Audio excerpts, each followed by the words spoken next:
Avvalambor assalomu alaykum, hurmatli fizika xizmatlari. Bugun sizlarni 20-mavzu kinetik va potensial energiya masalalarini ko'rib chiqamiz. Xo'p, demak, boshladik. Birinchi misolda aytyapti. Massalari bir xil bo'lgan turli jismlarning harakat tenglamalari berilgan. Qaysi javobda eng katta kinetik energiyaga ega jismning harakat tenglamasi berilgan deyilyapti. Xo'p, demak, kinetik energiya o'zi nimalar haqida gaplashaveraylik. Demak, kinetik energiya jismning harakati bilan bog'liq bo'lgan energiya. Ya'ni bunda m(v² taqsim 2 formulidan foydalanamiz. Endi bizda aytilar, javoblardagi hamma jismlarni massalari bir xil. Endi qaysi birining kinetik energiyasi eng katta bo'ladi deydigan bo'lsak, qaysi birining tezligi eng katta bo'ladigan bo'lsa, o'sha jismning kinetik energiyasi ham katta bo'laveradi. Endi bizda x teng x0 plus v0t ko'rinishidagi harakat tenglamalar berilgan. Demak, bu yerda x0 boshlang'ich koordinata, v0 tezlik, t esa ma'lum vaqt, x esa keyingi koordinata. Javoblar ichidan tezligi eng kattasi, ya'ni t oldidagi ifoda eng katta sonni tanlashimiz kerak bo'ladi. Xo'p, bu bizda C javob, ya'ni x teng deyapti 10 minus 20t bo'ladi. Bunda demak tezligi v teng 20 ligini bilishimiz mumkin.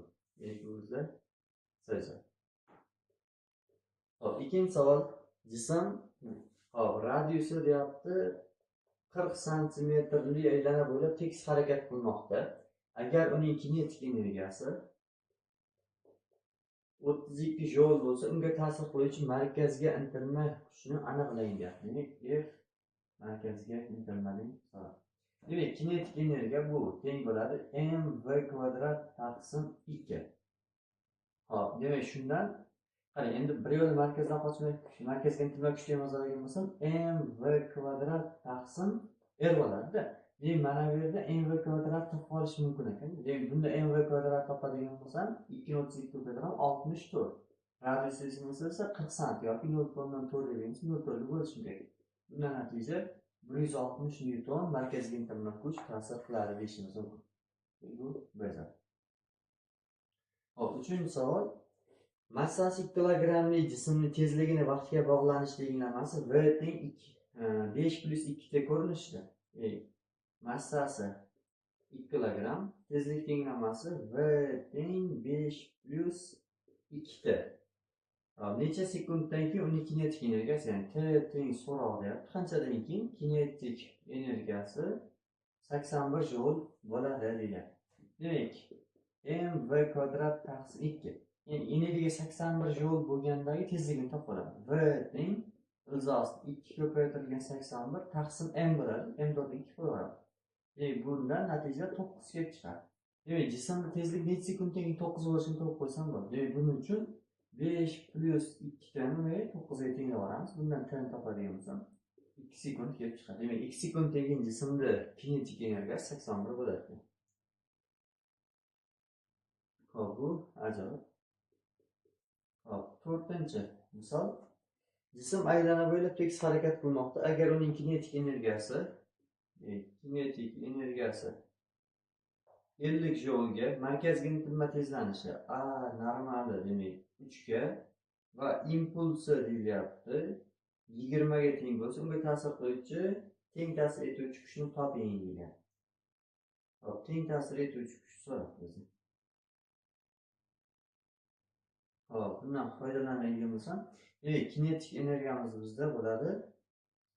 Hop, mv² taqsim 2 deyish mumkin. Endi impulsi degani jism massasini tezligiga ko'paytmasi degani-da. Endi demak, mv shu. Endi bu yerdan foydalanib men kinetik energiyani impulsga nisbatlaydigan bo'lsam, ya'ni y kinetik taqsim p deydigan bo'lsam, mv² taqsim 2mv bo'ladi. Bu yerda massalar qisqaradi, vlar qisqaradi. Demak, kinetik energiyani impulsga nisbati tezlikni 2 ga bo'linmasiga teng bo'lib qoladi. Demak, bu yerdan jism tezligini topib oladigan bo'lsam, v teng bo'lib qoladi 2y potensial yoki y kinetik taqsim p bo'ladi. Demak, 2 ko'paytirilgan bizda kinetik energiyamiz 50 joule, impulsimiz esa 20 edi. Men buni hisoblaydigan bo'lsam, jismni tezligi 5 ga teng ekan.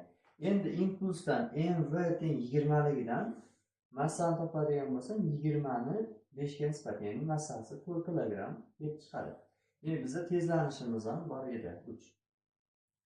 Xo'p, endi jismga ta'sir edayotgan kuch toping deydigan bo'lsa, jism aylana bo'ylab harakatlanadigan bo'lsa, markaziy intilma kuch ta'sir qiladi. Bu m a normal. Demak, jism massasi bunda 4 bo'lyapti, ko'paytirilgan a normalimiz bizda 3. Demak, 12 newton jismga natijaviy kuch ta'sir qiladi ekan. Bu ajab. Hop, 5-savol. Quyida yerdan vertikal yuqoriga otilgan massasi 40 gramm massali kinetik energiyasi vaqtga bog'liqlik grafigi berilgan. Jism yerga urilgandagi impulsini aniqlang deyapti. Hop.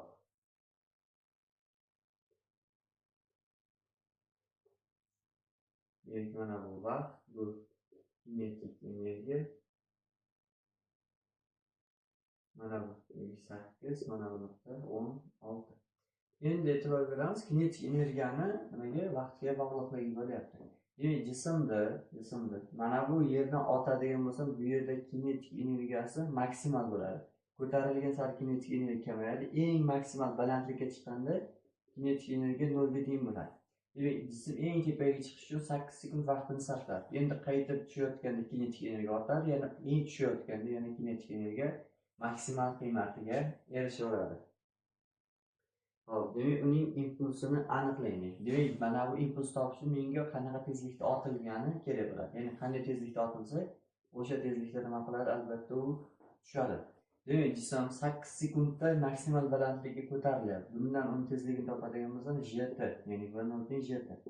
Jismning tezligi ekan 80. Jism 80 tezlikda otilsa, 80 tezlikda albatta tushadi-da. Impuls topadigan bo'lsam, m 1 ga qo'yamiz. Demak, teng massasi 40 gramm, 40 10 darajasi minus 3 ko'paytirilgan 80. Bunda kelib chiqadi 3,2 kilogramm ko'paytirilgan metr taqsim sekund impuls. Bu darajat. Hop, 6-savolimiz. Quyida massasi 30 gramm erkin tushayotgan jismning kinetik energiyasini vaqtga bog'liqlik grafigi berilgan. Jismning yerga urilgandagi impulsini aniqlang. Hop, bu jism erkin tushyapti ekan. Hop, demak, kinetik energiyasi vaqtga bog'liqligi. Ya'ni jism eng balandda bo'lganda kinetik energiyasi 0 ga teng bo'lyapti. Endi tobora tushib borganda, ya'ni 8 sekundda nima bo'ldi? Kinetik energiyasi mana bu maksimal qiymatiga erishdi-da. Endi qarang. Mana bu jism yerdan h balandlikdan erkin tashlab olinyapti.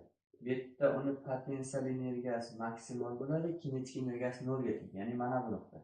Endi jism tushayotgan vaqtda potensial energiyasi kamayadi, ya'ni balandlik kamayadi. Endi tezligi esa ortib ketadi. Qachon tezlik kinetik energiya maksimal bo'ladi degan bo'lsa, eng yerga urilish nuqtasida bo'ladi. Demak, jism yerga 8 sekund urildi. Demak, 8 sekund urildi, qanaqa tezlik bilan bo'ladi deydigan bo'lsa, v teng gt tezlik bilan uriladi-da. Men buni hisoblaydigan bo'lsam, 80 tezlikda urilar ekan. Impuls topmoqchi bo'lsak, demak, bu zaman p teng bo'ladi m ko'paytirilgan v. Demak, 30 ni 80 ko'paytirsam 2400 bo'ladi. 10^-3 bilan 2/4 degan javob kelib chiqadi. Demak, bu sir javobga berilgan ekan. Hop, 7-savolga o'tdik. Hop, m1 teng deyapti. m1 teng m2 teng 4m massali ikkita moddiy nuqta mos ravishda deyilyapti. R1 teng R, R2 teng 2R radiusli aylanalar bo'ylab harakatlanadi. Ularning kinetik energiyalari bir xil bo'lsa, demak, Y1 teng Y2 bo'lsa, hop, aylanish davrlar orasidagi qanday munosabat bor? Demak, T1 da T2ga, T1 masalan T2 taqsim T1 bilan so'raydi. Hop, endi aytilyapti. Kinetik energiyalar nima o'zaro teng deyilyapti ekan. Demak, yozaman. M1 V1 kvadrat taqsim 2 teng M2 V2 kvadrat taqsim 2. Ikkilar ketadi. M1 o'rniga M V1 kvadrat teng M2 o'rniga 4'te m ve 2 kvadrat koyarız. M'ler qisqaradi. Ikkala tomonni ildizaveradigan bo'lsam, v1 teng bo'ladi 2 ta v2 ga.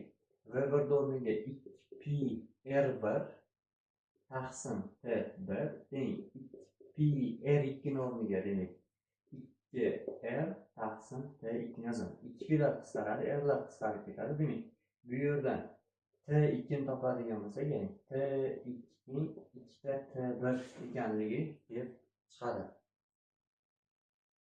Hop. Demak, bu bizda javobimizda bo'ladi. Hop, mana shu yerda hisoblashda adashmaligim. Demak, 2pr t1 hop 2pi aylan bo'ylab harakat agarlar kichkina bir xil bo'lsa, aylanish davri orasidagi qanday munosabat bor deydi. Demak, massalar uchinchi farq qildi. Demak, m1 4ta bo'ldi, ildizovar 2ta v1 teng 2ta v2 bo'ldi. Mana bu yerda 2 va 2 imiz qolib ketibdi. Demak, shuning uchun mana 2 2 bo'ladi. T2 teng 4 ta T1 degan tenglik kelib chiqadi. Demak, bu ajoyib. Hop, 8-misol. Rasmda sharlarning kinetik energiyalari bir xil bo'lsa, ularning impulslarini aniqlang. Demak, kinetik energiyalari bir xil. Y1 teng Y2. Demak, quyidagi tizma berilgan. M massali v tezlik bilan hop, keyingi misolimizdagi tezliklari. Demak, bu 3 va P1 taqsim P2 ni so'raydi. Endi kinetik energiyani impulsga bog'liqlik formulasini yozamiz-da. Y kinetik mana formulamiz PV taqsim 2 formulani olaylik. Demak, endi ularga tenglik deyapti. Bundan kelib chiqqan holatda P1 V1 taqsim 2 teng V2 V2 taqsim 2 yozib 2 lar qisqarib ketadi. Endi demak, yozyapman. P1 taqsim P2 teng kelyapti V2 taqsim V1 ga. Hop, bundan V2'miz 3 ta V, V1'imiz esa V. Qisqarib ketadigan bo'lsa 3 degan natija qolyapti. Demak, bu javobda. Hop, 9-savol. Rasmda shardan kinetik energiyalar bir xil bo'lsa, ularning impulslari V1 taqsim P2 ni aniqlang deyapti. Hop, demak, birinchi jism massasi m, tezligi v1. Hop, ikkinchi jismda massasi demak 3m, tezligi v2. Hop, v1 taqsim p2 ni aniqlang deyapti.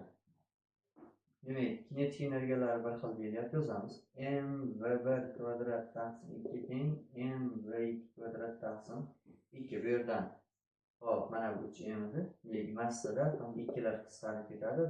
V1 topadigan bo'lsam, ildizosi 3 v2 kelib chiqadi. Endi impulslar nisbati P1 da P2 ga nisbati M1 V1 da M2 V2 ga nisbatiga teng. M1 o'rniga qo'yamiz. M V1 o'rniga ildizosi 3 V2 taqsim M2 o'rniga qo'yamiz. 3 M V2 o'rniga qo'yamiz V2 ham M'lar qisqaradi. Ildizosi 3 ga nisbati 1 taqsim ildizosi 3 bo'ladi. Bu bir javobda berilgan. Hop, 10-savol. Rasmda sharlarning kinetik energiyalari bir xil bo'lsa, ularning tezliklari nisbatini toping. Birinchi jism massasi m, ikkinchi jism massasi esa 3m ekan. V1 hamda V2. Shunda V1 taqsim V2 ni aniqlang deyapti. Hop, kinetik energiyalar teng yozaman. M1 V1 kvadrat taqsim 2 teng M2 V2 kvadrat taqsim 2. Bu yerdan V1 taqsim V2 ni topadigan bo'lsak, ildizosida M2 taqsim M1 kelib chiqadi. Bundan qo'yadigan bo'lsak, ildizosida 3 degan javob hosil bo'ladi. Bu javob. Hop, 11-savol. Rasmda sharlarning kinetik energiyalari bir xil bo'lsa, ularning massalar nisbati M1 da M2 ga nisbatini aniqlang. Bunda V1 V ga, V2 esa 3 V ga teng. Yozamiz. M1 V1 kvadrat taqsim 2, M2 V2 kvadrat taqsim 2. Bular qisqaradi. Shunda M1 taqsim v2 topadigan bo'lsak, bu teng bo'lib qoladi v2 kvadratni v1 kvadratga nisbati. v2 kvadrat 3v kvadrat 9v kvadrat, buniki v kvadrat 9v kvadrat v kvadratga nisbatan 9 chiqadi. Hop, 12-chi savol. Massasi bir xil bo'lgan ikkita jism radiuslari R1 teng R, R2 teng 2R bo'lgan aylana bo'ylab bir xil tezlik bilan demak yozamiz. V1 teng V2. Hop, ularning aylanish harakati bir xil bo'lsa, nu1 teng nu2 ham bo'lsa, kinetik energiyalar nisbati qanday deyilyapti? Y kinetik 1 Y kinetikga nisbatan toping. Bir xil tezlik. Endi qarang, yozaman. Kinetik energiya yozadigan bo'lsam, mv kvadrat taqsim 2. Endi aytiladi, ikkala jism tezligi ham bir xil ekan, massasi ham bir xil ekan. Demak, o'z-o'zidan kinetik energiya formulasini yozadigan bo'lsak, bilinadi. Massaga hamda tezlikka bog'liq. Demak, ikkalasi bir xil bo'ladigan bo'lsa, ikkovining nisbati u aniq 1 ga teng bo'ladi. Bu ajoyib. Xo'p, 13-savol. Aylana bo'ylab tekis harakatda 2y kinetik taqsim f ifoda yordamida qanday fizik kattalik aniqlanadi deyilyapti. Xo'p, juda bilmaydigan bo'lsak, uni birligidan ham ketishimiz mumkin. Demak, keltirib chiqarib ketamiz. Demak, kinetik energiyani birligi demak joule, kuchli birligi newton. Demak, joule taqsim newton. Endi joule o'rniga newton ko'paytirilgan metr qo'yishim mumkin. Bunga nima qo'yishim mumkin buni? Newton o'stiraveradi. Demak, newtonlar qisqarib ketsa, metr degan birlik kelib chiqyapti. Endi bundan foydalanadigan bo'lsak, qanday fizikada aylanish harakati, aylanish radiusi, burchak tezlik, aylanishlar chizig'i tezlik. Bu yerda bizda metr bezyorda bo'ladi. Ya'ni aylana radiusining formulasi birligi. Hop, 14-savol. Radiusi deyilyapti. Hop, endi eslatib o'tib ketaman. Juda bo'lmasa bu formulani biror bir formula keltirib chiqarib ham isbotlashimiz mumkin. Hop, radiusi 1 metr bo'lgan aylana bo'ylab o'zgarmas tezlikda harakatlanayotgan jismga ta'sir qiluvchi kuchlarning natijalovchisi 10 newton. Jismning kinetik energiyasini aniqlang. Y kinetik teng so'roq. Hop, yuqoridagi formuladan foydalanamiz. Demak, R teng 2y kinetik taqsim f. Demak, bundan y kinetik topadigan bo'lsak, f ko'paytirilgan r taqsim 2 kelib chiqadi. Demak, keldi hisoblaymiz. Demak, f o'rniga 10, radius o'rniga 1 taqsim 2. Demak, 5 joule kinetik energiyaga ega ekan. Bu bajar. Hop, 15-savol. Agar gorizontga nisbatan 60 gradus burchak ostida otilgan jismning maksimal kinetik energiyasi, hop, trayektoriya quyidagicha. Gorizontga deyilyapti 60 gradus burchak ostida otilgan jismda maksimal kinetigi. Hop, maksimal kinetik energiyasi 10 joule bo'lsa, minimal kinetik energiyasi qanday? Hop, demak, maksimal kinetik energiya qachon bo'ladi? Qachonki u otilish nuqtasida bo'ladi, maksimal kinetik energiyasi. Endi minimal kinetik energiya qayerda bo'ladi deydigan bo'lsak, jism eng baland joyga chiqqanda eng kichik kinetik energiyaga ega bo'ladi. Endi demak, gorizontal otilgan jismda eng yuqoridagi tezligi minimal tezlik deyiladi. V minimal. Bundan aniqlash uchun V0 kosinus alfadan foydalanadi. Endi demak, buni qo'yib oladigan bo'lsam, kosinus 60 ta qiymatini qo'yaman. Demak, V0 taqsim 2 bo'lib qoladi. Endi yozyapman. Kinetik energiya maksimal teng bo'ladi V0 kvadrat ko'paytirilgan m taqsim 2 desam bo'ladi. Xo'p, shuni qiymati 10 ga teng ekan. Endi meni so'rayapti. V y minimum bu teng bo'ladi. Hop, m V0 taqsim 2 ning kvadrat taqsim 2. Buni yozadigan bo'lsam, m V0 kvadrat taqsim 8 bo'lib qoladi. Agar mv kvadrat taqsim 2 10 ga teng bo'lsa, mv kvadrat taqsim 8 nimaga teng bo'ladi deydi. Albatta 2,5 ga teng bo'ladi. Hop, bu yerda 16-misol. Tinch turgan 2,5 kg massali jismga ta'sir qiluvchi kuch vaqtga rasmdagi kabi bog'langan Massasi 2,5 kilogramm. T teng 4 sekunddan paytdagi kinetik energiyani aniqlaydi. Jismga 8 newton kuch ta'sir qildi. Shu kuchni 4 sekundda qanday kinetik energiyaga erishtiradi jismni deyilyapti. Hop, F teng m a dan foydalanib a'ni topadigan bo'lsak, F taqsim m kelib chiqadi. Endi jism t vaqtda qandaydir tezlikka erishadi. V teng a t. Ya'ni F ko'paytirilgan t taqsim m bo'ladi.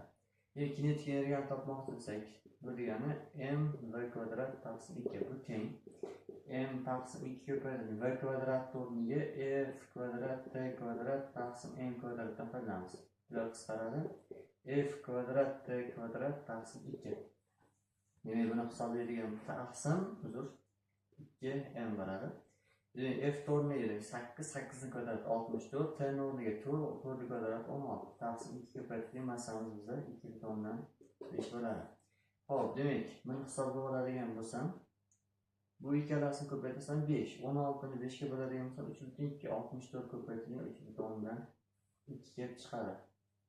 Hop, buni hisoblaydigan bo'lsak, hop 192 yu keyin buni 5 ga bo'lib oladigan bo'lsam, men yozaman. 192 plus 12,8. Demak, bu bo'ladi 204,8 degan qiymat kelib chiqadi. Ajoyib. Hop, 17-chi misol. Ildiz ostida 2m g kinetik taqsim t. Mana bu yuqori qismida ekan ildizimizda. T ifoda yordamida qanday fizik kattalik aniqlanadi? T tormozlanish vaqti, m jism massasi, g kinetik boshlang'ich kinetik energiya deyilyapti.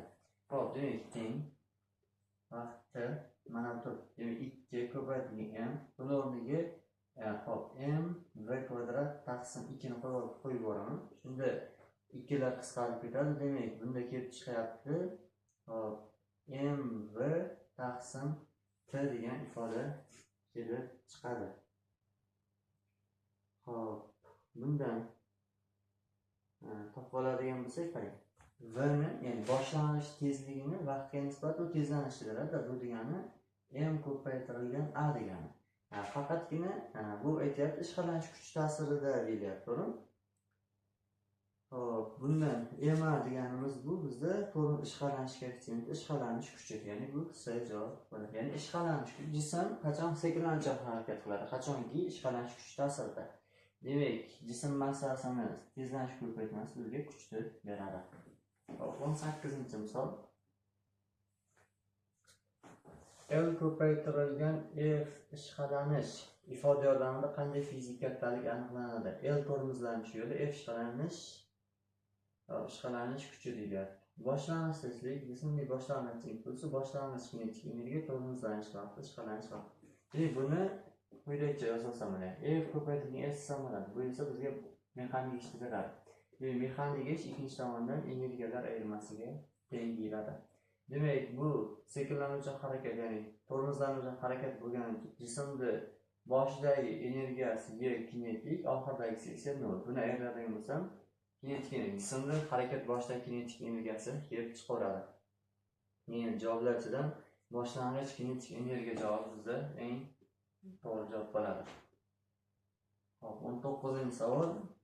Quyida gorizontal sirtda faqat ishqalanish kuchi ta'sirida harakatlanuvchi jismlarning tormozlanish vaqtlari o'rtasidagi qanday bog'liqlik to'g'ri deyilyapti.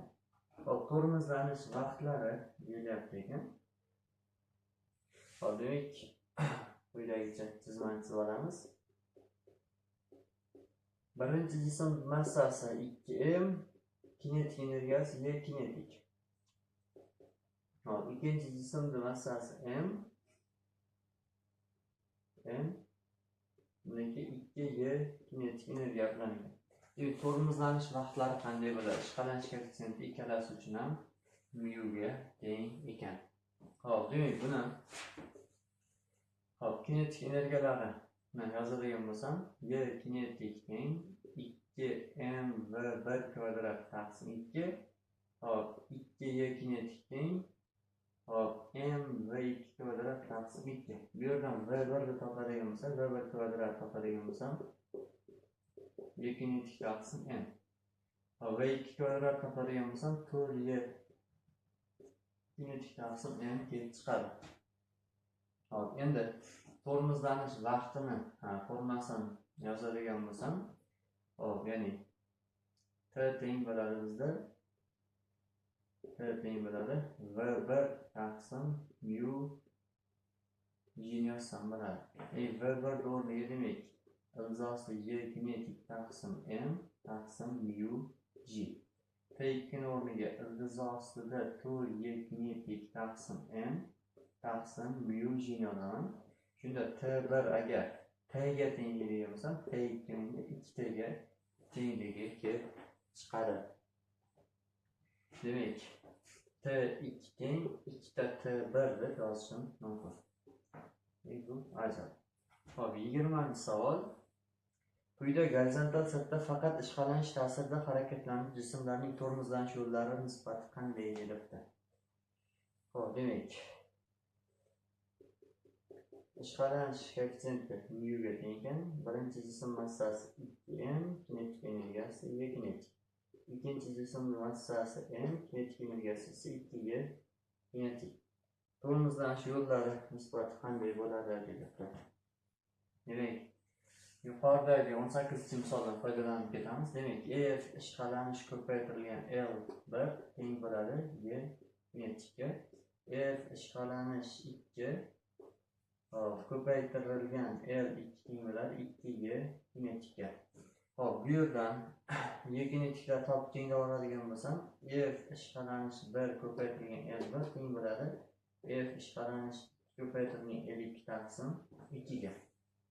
Bu yerdan L1 taqsim L2 ni hisoblaydigan bo'lsak, hop, f ishqalanish 2 ni 2ta f ishqalanish 1 ga nisbat kelib chiqib qoladi-da. Hop, buni o'z navbatida f ishqalanishni o'rniga hop, mu m o'rniga demak 2mg bu ikkinchisida mu mg taqsim 2 ko'paytirilgan hop f1 o'rniga mu 2mg, ya'ni ikkinchisi massasi m, birinchisi massasi 2m degan hisob qilyapti. Mu mglar qisqarib ketadi, natija 1 taqsim 4 kelib chiqaveradi.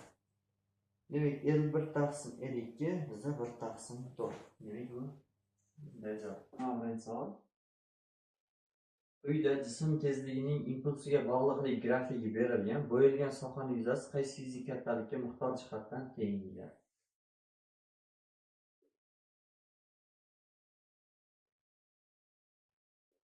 Mana bu yuza nazarda tutilyapti. Bu yuzani hisoblaydigan bo'lsa, mana bu qism v, mana bu qism esa p. S teng bo'ladi pv taqsim hop, mana bu pv taqsim 2 desam bo'ladi. Endi demak, kinetik energiyani yozadigan bo'lsak, pv taqsim 2 degan formula yozganmiz. Bu kinetik energiyani beradi, yuzamiz. Hop, demak, bu javob 22-savol. Quyida jismning kinetik energiyasining tezlikka bog'liqlik grafik berilgan. Agar jismga 25 newton o'zgarmas natijada kuch ta'sir qilayotgan bo'lsa, uning tezlanishini aniqlang. Jismda tezligi 2 bo'lganda kinetik energiyasi 5 ga tengligidan foydalanamiz. Bu m v kvadrat taqsim 2 ga teng. Bu yerdan massani topadigan bo'lsak, m teng 2 ga ko'paytirilgan 5 taqsim v kvadrat teng 4. Bu 2,5 kelib chiqadi. F teng m a dan foydalanib, bu yerdan a topadigan bo'lsak, f taqsim m 25 ni 2,5 ga nisbati, demak 10 tezlanish bilan harakatlanyapti jism deyishimiz mumkin. Hop, 23-savol. Jism faqat og'irlik kuch ta'sirida harakatlanmoqda. Agar jismga ta'sir qiluvchi og'irlik kuchi musbat ish bajarsa, uning kinetik va potensial energiyalari qanday o'zgaradi? Hop, demak, og'irlik kuchi musbat ish bajaryapti, demak jismning balandligi kamayib boryapti-da. Demak, potensial energiya kamayadi, kinetik energiyasi ortadi. Demak, kinetik ortadi, Potensial kamayadi. Bu javob. 24-savol. Quyidagi jism potensial energiyasini yer sirtidan balandligiga bog'lanish grafigi berilgan. Undan foydalanib jism massasini aniqlang. Hop, demak qarang, potensial energiya formulasini yozaman. Y potensial teng mgh. Hozirgi misollarga potensial energiya haqida gaplashmadik sizlar bilan. Demak, potensial energiya bu nima? Potensial energiya jismni vaziyati bilan bog'liq bo'lgan energiyasi tushuniladi. Demak, potensial energiya biror bir jism potensial energiyasini hisoblamoqchi bo'lsangiz, unga jismning massasi kerak va jismni yer sirtidan qanday balandligi kerak bo'ladi. Y potensial mgh formula yordamida aniqlanadi. Hop.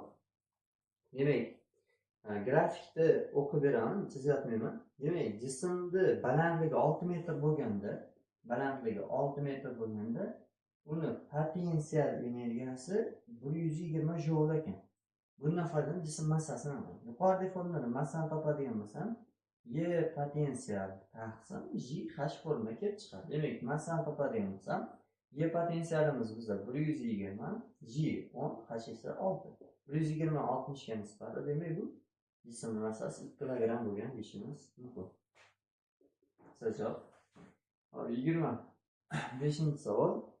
Qaysi holatda jismning yerga nisbatan potensial energiyasi o'zgarmaydi? Kinetik energiyasi kamayadi. Hop, gorizontal yo'nalishda tekis harakatda. Hop, gorizontal yo'nalishda tekis harakat qilayotganda jismning potensial energiyasi o'zgarmaydi, lekin tekis harakat bo'lgani uchun kinetik energiyasi ham o'zgarmaydi. Hop, bu javob erkin tushishda. Hop, erkin tushayotganda potensial energiya kamayib boradi, kinetik energiyasi ortib boradi. Hop, siz gorizontal yo'nalishda tekis tezlanuvchan harakatda. Hop, gorizontal yo'nalishda, demak, umuman jismning potensial energiyasi o'zgarmaydi, lekin tezlanuvchan harakat bo'lgani uchun kinetik energiya ortadi. Bizga kamayishi kerak. Hop, gorizontal yo'nalishda tekis sekinlanuvchan harakat. Mana buni o'ylab ko'rish kerak. Demak, gorizontal yo'nalishda jism potensiali o'zgarmaydi. Endi tezligi kamayadi. Tezlik kamaygandan keyin kinetik energiya albatta kamayadi. Demak, bu javob. Hop, 26-savol. Yer sirtida turgan 60 kilogramm massali jismni ko'char blokka osib, ipning uchi yuqoriga o'zgarmas 0.5 tezlikda ko'tarilmoqda. Massasi 60 kilogramm. Tezlik deyapti 0.5. Teng 8 vaqt paytida jismning potensial energiyasi nimaga teng? Hop, ko'char blok ekan. Tizimlarni ko'ramiz.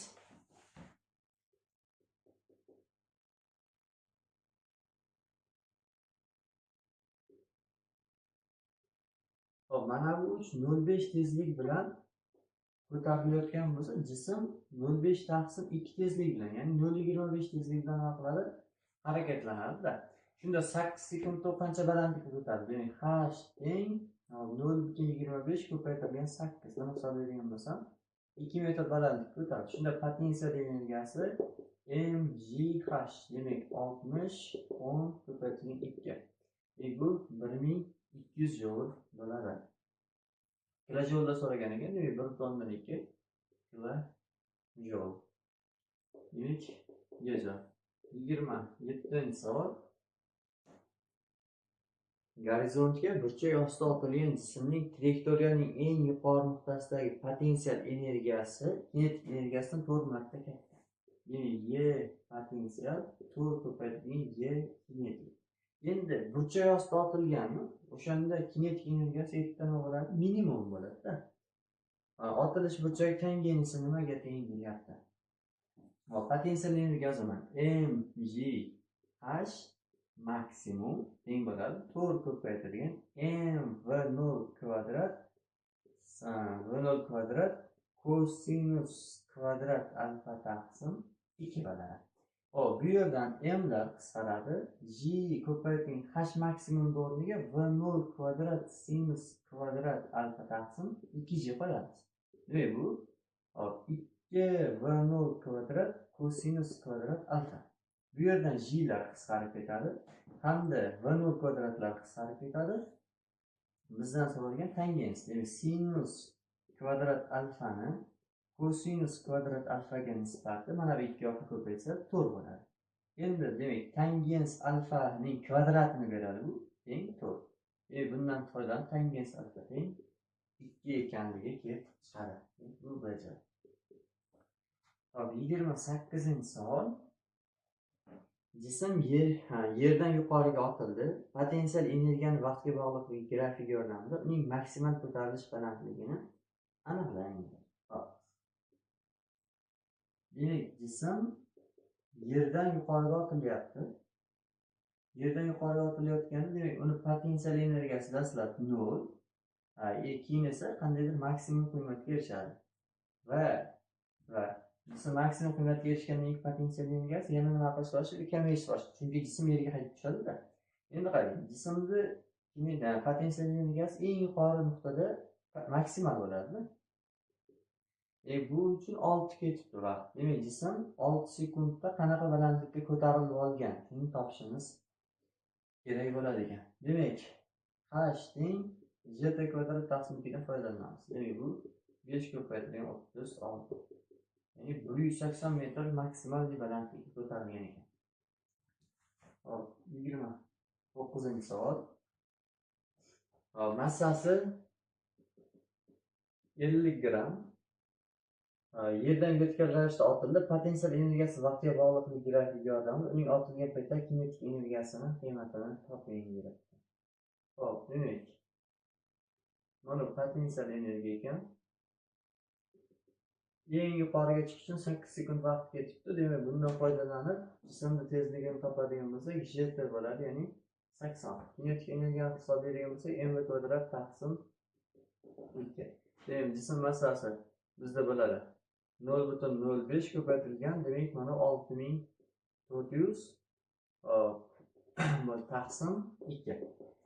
Demak 5 ko'paytirilgan 64 taqsim 2. Demak bu bizda 160 joule bo'ladi. Bu desa. 30-savol. Massasi 70 gram. Demak massasi 70 gram. Jism balandlikdan boshlanish tezliksiz erkin tusha boshladi. Quyida uning potensial energiyasi vaqtga bog'liqligi grafiki berilgan. Jism yerga urilgan paytda qanday kinetik energiyaga ega bo'ladi? Maksimal, ya'ni biror joydan boshlang'ich tezliksiz erkin tushyapti. Demak, 4 sekund yerga tushdi. 4 sekund yerga tushgan bo'lsa, va teng gt tezligi bilan tushadi. Buni hisoblaydigan bo'lsa, k tezligi bilan yerga kinetik energiyasini toping degan bo'lsa, yer kinetik teng mv kvadrat taqsim 2. Demak, bu teng massamiz bizda 0,07 ko'paytirilgan 1600 taqsim 2. Buni hisobda 8 ga 7, demak 56 joule kinetik energiya bilan tushar. Bu ajab. 31-savol. Jism balandlikdan boshlang'ich tezliksiz erkin tusha boshladi. Quyida uning potensial energiyasini vaqtga bog'lanish kerak berilgan. Jism qanday balandlikdan tushgan? Xuddi shu. Mana bu to'g'ri ekan unda. Qanaqa balandlikdan tushgan desa, h teng gt kvadrat taqsim 2 bo'ladi. Demak, 5 ko'paytirilgan 16. 80 metr balandlikdan jism tushgan ekan. Bu bajar. 32-savol. Massasi 30 gramli jism yerdan vertikal ravishda yuqoriga otildi. Potensial energiyani vaqtga bog'lanish grafiki yordamida uning maksimal potensial energiyasini toping. Massasi 30 gram 0,03 ekan. 6 sekundda eng balandlikka ko'tarilibdi. Demak, h topadigan bo'lsak, 5, ya'ni gt kvadrat taqsim 2 dan hisoblaydigan bo'lsak, 180 metr chiqadi. Potensialni toping degan bo'lsa, yer potensiali mgh. Bu teng. Jism massasi 0,03 g 10 h 180. Buni hisoblaydigan bo'lsa, 54 joule deb chiqaradi. Bu daraja. 32-savol. Jismlarning yer sirtiga nisbatan potensial energiyalari bir xil. Ularning massalari nisbati m2 taqsim m1 ga aniqlang deyapti. Hop, demak, birinchi jism quyidagicha berilgan ekan. Bu m2, mana bu h, Mana bo'lsa M1, bu orasi 3H. Demak, birinchi qism potensial energiyasini yozadigan bo'lsam, Y1 M1JH umumiysi demak, mana bu 3H, bu H, demak 4H. Y2 ni yozadigan bo'lsam, M2J ko'paytirilgan H. Energiyalari tengiga, buni tenglab oladigan bo'lsam, M1J, ya'ni 4JH teng M2JH. JH'lar qisqaradi, shunda M2 taqsim M1 teng 4 degan javob chiqadi. Demak, bu dejal. Hop, 34-savol. Ildiz ostida 2K ko'paytirilgan Y potensial ifoda bilan qanday fizik kattaligi aniqlanadi? Teng. Demak, ildiz ostida 2, bu yerda K bikrlik va Y potensial demak K delta x kvadrat taqsim 2. Bu yerda 2lar qisqarib ketadi. Demak, K kvadrat x kvadrat. Endi bundan K delta x. K delta x esa bizga elastiklik kuchini formulasini beradi. Bu javob. Hop, 35-savol. Bikrliklari K1 9K, K2, K bo'lgan ikkita prujina potensial energiyalari bir xildan cho'zilishlari x1 taqsim x2 qanday? Hop, demak, to'g'ridan-to'g'ri yozamiz. Demak, 9K delta x1 kvadrat taqsim 2, K delta x2 kvadrat taqsim 2. Ikkilar qisqarib ketadi. Shunda delta x2 taqsim delta x1 teng bo'lib qoladi. Hop, ildiz ostida 9, ya'ni bundan 3 kelib chiqadi. Demak, bizdan x1 x2 nisbat x1 taqsim x2 demak 1 taqsim 3 kelib chiqadi. Endi f1 taqsim f2 ni aniqlangan. Demak, f1 taqsim f2. Demak, k1 delta x1, ya'ni 9k ko'paytirilgan x1, hop, k ko'paytirilgan x2. Demak, 9 taqsim klar qisqarib ketdi. Endi x1 x2 nisbat 1 taqsim 3 degan 3 qo'yaveramiz. Demak, 3 kelib chiqadi. Demak, hop, x1 x2 ga nisbat 1 taqsim 3, keyin kuchlar nisbati 3 ekan. Endi 1 taqsim 3, demak bu javob. Hop, 36-savol. Bizda aytilyapti, quyida deformatsiyalangan prujina potensial energiyasini aqsar uzilishga bog'liqlik grafik berilgan. Quyidagicha grafik. Mana bu 10 cm yoki 0.1 metr. Shunda potensial energiya 2 ekan. Hop, jismda aytilyapti delta x deyilyapti, x santimetrga cho'zilganda elastiklik kuchi, ya'ni k delta x aniqlang debdi. Demak, bu yerdan potensial energiya yozadigan bo'lsam, y potensial teng k delta x kvadrat taqsim 2. Demak, bu yerdan k topib oladigan bo'lsam, 2y potensial taqsim delta x kvadrat kelib chiqadi. 2 ko'payting, potensial energiyamiz 2, prujinaning cho'zilishi esa 0.1 kvadrat. Endi hisoblaydigan bo'lsam, 400. Bu qo'yadigan bo'lsak, demak, k demak 400 ko'paytirilgan 2 darajasi minus 2 demak 8 newton elastiklik kuchi hosil bo'lar ekan. Bu javob. Hop, 37-savol. Rasmda prujina potensial energiyalar nisbati y potensial 1 taqsim y potensial 2 ni hisoblaymiz. Hop. Birinchi holatda demak, ikkita prujina o'zaro parallel ulanibdi hamda 4m massali yuk osilibdi. Ikkinchi holatda ikkita prujina o'zaro ketma-ket ulanibdi hamda 2m massali yuk osilibdi. Hop.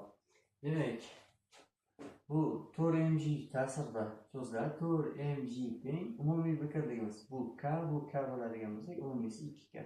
2k ko'paytirilgan delta x 1 bo'ladi. Bu esa 2mg ta'sirida osiladi. 2mg teng bo'ladi. Bu k bo'ladigan bo'lsa, umumiysi k taqsim 2. K taqsim 2 ko'paytirilgan delta x 2. Bu yerdan delta x 1 topadigan bo'lsam, hop, 4mg taqsim 2k yoki 2mg taqsim k yozsam bo'ladi. Delta x 2 topadigan bo'lsam, hop, demak 4mg taqsim k kelib chiqarar ekan. Hop, endi demak Potensial energiyalar yozadi. Y potensial 1 taqsim Y potensial 2 teng. Demak, birinchi holatda biqirligimiz 2K ko'paytirilgan delta x1, ya'ni 4mg taqsim k ni kvadrati taqsim 2 yana taqsim Y potensiali 2. Ikkinchi holatda umumiy biqirlik k taqsim 2 ko'paytirilgan delta x kvadratimiz bo'ladi bizda. 16mg taqsim k ning kvadrat taqsim 2. M taqsim 2 lar ketadi. K lar ketadi. Demak, bu yuqoriga chiqib ketdi. 16 taqsim 16. Demak, ularning potensial energiyalar nisbati 1 ga teng bo'lar ekan. Bu bizda C javob. Hop, 38-savol. Rasmda elastik prujinaga osilgan B yuk olib tashlansa, prujinaning potensial energiyasi qanday o'zgaradi? Hop, demak, mana bu prujina, bu esa A jism, massasi M. Bunisi esa B jism, massasi 4M. Hop. Demak, birinchi holatda prujinani potensial energiyasi Y1 teng bo'ladi. Hop. K ko'paytirilgan, hop, elastiklik kuchi endi 5mg bo'ladi. Taqsim 2. Hop. Bu yerdan endi mana narsa hop. Mana shu yerda boshqa formulalardan foydalanaylik. Demak, 5mg kuch ta'sirida bu cho'ziladi. K delta x 1. Delta x 1 topadigan bo'lsak, mg 5mg taqsim k. Endi ikkinchi holatda mana yukni olib tashladi. Shunda delta x2 faqat mg ta'sirida cho'ziladi. Mg taqsim k bo'ladi. Endi demak, prujina, ya'ni potensial energiyalar nisbati Y1 taqsim Y2 ni topadigan bo'lsam, k delta x kvadrat taqsim 2. K lar ikkala holatda ham bir xil qisqarib ketadi. Faqat delta x1 ni kvadratini delta x2 ni kvadratiga nisbat qoladi. Buni hisoblaydigan bo'lsak, mg taqsim k lar ham qisqarib, faqat 5 ta kvadrati, ya'ni 25 degan javob qolaveradi. Shunda y2 ni topadigan bo'lsam, y1 taqsim 25. Bu degan 25 marta kamayadi degan. Hop, 39-savol.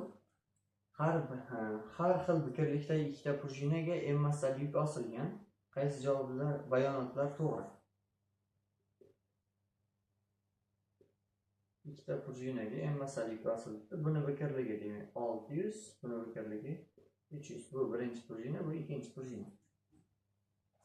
Ikkala prujinaning cho'zilishlari bir xil. Yo'q, ikkala prujinaning cho'zilishlari bir xil bo'lmaydi. Nima uchun? Chunki bular ketma-ket ulanyapti. Ketma-ket ulangan vaqtda ulardagi elastiklik kuchlari teng bo'ladi. Endi cho'zilishlari esa biqirliklariga bog'liq bo'lib qoladi.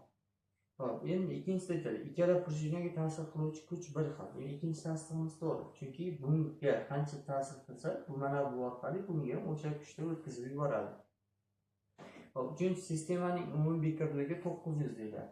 Endi demak, ketma-ket ulanishda prujinalar bir taqsimlab qo'shiladi. Bir taqsimlab qo'shadigan bo'lsak, bularning biqirligi 200 kelib chiqadi. Demak, uchinchi tasdiq xato. To'rtinchisi demak to'g'ri bo'ladi. Beshinchisi, birinchi prujina ko'proq potensial energiyaga ega yoki ikkinchi prujina ko'proq potensial energiyaga ega. Hop, buni aniqlashimiz uchun quyidagi formulani foydalanamiz. Y potensial 1 teng f kvadrat taqsim 2k1. Ya'ni f kvadrat taqsim 2 ko'paytirilgan k birimiz bizda 600. Y potensial 2 teng bo'ladi f kvadrat taqsim 2k2. Demak, f kvadrat taqsim 2 ko'paytirilgan 300. Demak, buni maxraji 1200, buniki 600 bo'ladi. Demak, maxraj kichik bo'lsa, uning qiymati katta. Demak, aytiladi, ikkinchi prujina ko'proq potensial energiyaga ega bo'lar ekan. Bu bizda 2 4 6, bu C javobda berilgan. Hop, 40-misolimiz ham xuddi shu kabi, faqat prujinalar parallellangan. Uni kelinglar og'zaki tahlil qilib ketamiz. Hop, endi demak, ikkita prujina o'zaro parallellangan, demak, chizmasi yozilganda mavjud. Hop, birinchisi aytiladi, ikkala prujinaning cho'zilishlari bir xil bo'ladi deyilyapti. Endi ikkalasi parallellanganda ular cho'zilishlari bir xil bo'ladi. Hop, ikkala prujinaga ta'sir qiluvchi kuchlar bir xil. Yo'q. Prujinalar parallel ulanganda umumiy kuchimiz bir xilda taqsimlanmaydi xaritaga. Hop, sistemaning umumiy biqirligi 900. Parallel ulanganda prujinalar shunday qo'shiladi, ya'ni mana bunaqa. Mana bu chizma haqida gap ketyapti. Bunisi 300, mana bunisi 600. Demak, parallelda 900. Demak, 3-chi tasdig'imiz to'g'ri bo'lyapti. 4-da 200 deyapti, yo'q, xato bo'ladi. Hop. Birinchi prujina ko'proq potensial energiyaga, ikkinchi prujina ko'proq potensial energiyaga ega deyapti. Bunda demak, birinchi prujina ko'proq potensial energiyaga egalik kelib chiqadi. Ya'ni ularning cho'zilishlari bir xil bo'lganda, qaysi birini biqirligi katta bo'ladigan bo'lsa, o'sha prujina potensial energiyasi katta deyiladi. Demak, 40-savolda birinchi, 3-chi hamda 5-chi tasdiqlarimiz to'g'ri bo'ladi va bu bizda B javobda berilgan.